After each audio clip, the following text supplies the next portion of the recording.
can't take his tweets very seriously. It's just interesting that at one point in the course of his day, it occurred to him, hey, maybe I can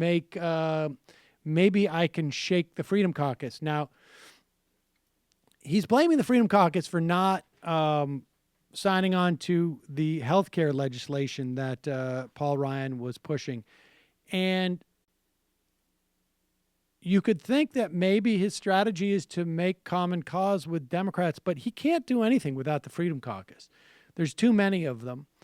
And maybe he thinks he can intimidate them, but they clearly have already said, dude, we're not intimidated by you. So it makes this extra lame.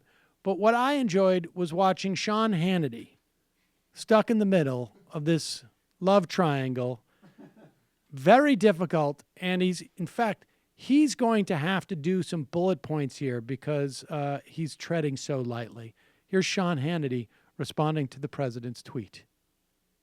And now, after the Republican health care plan did stall in the House with infighting in the Republican Party, there is a danger that could undermine the president's agenda.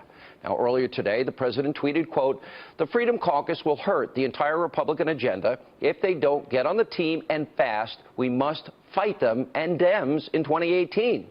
Now, the president's clearly frustrated with this division in the Republican Party. On the show, we promised we're holding everyone in Washington accountable. For 7 long years, the GOP ran on replacing Obamacare. They said, give us the House. They got that in 2010. Give us the House and Senate. They got it in 2014. Give us the House, Senate, and the presidency. They got that on November 8th. They got their wish.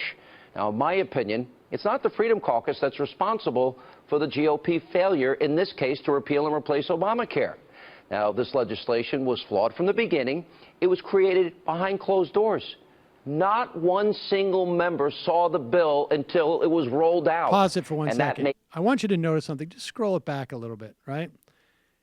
Everything immediately turns into the passive voice. He says the Freedom Caucus is not responsible. This is a real profile in cowardice.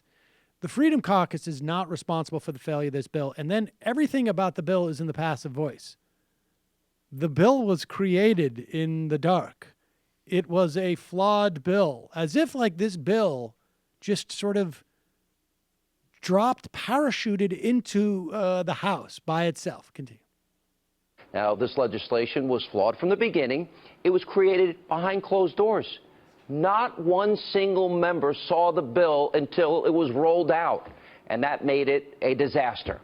Now, I don't know who's telling the White House to focus their anger on the Freedom Caucus, but I do think it's misplaced. Because the Freedom Caucus, I've talked to them, they want to make a deal, and they want the win for the president and the country. Where should we place it? Oh, where should we place it? Obama. Yeah, of course. None of this would have happened if he didn't do anything. Obama was hacking the process of writing the bill. The derp state is is doing this. It's alive and well. What did you say before, Matt? You missed your line. Oh, it's just Sean's mommy and daddy are fighting. Hey, everybody. Sam Seder here. Donald Trump is a bad guy. Believe me. It's true. It is true. And you can subscribe to this channel by subscribing to this channel. It's true.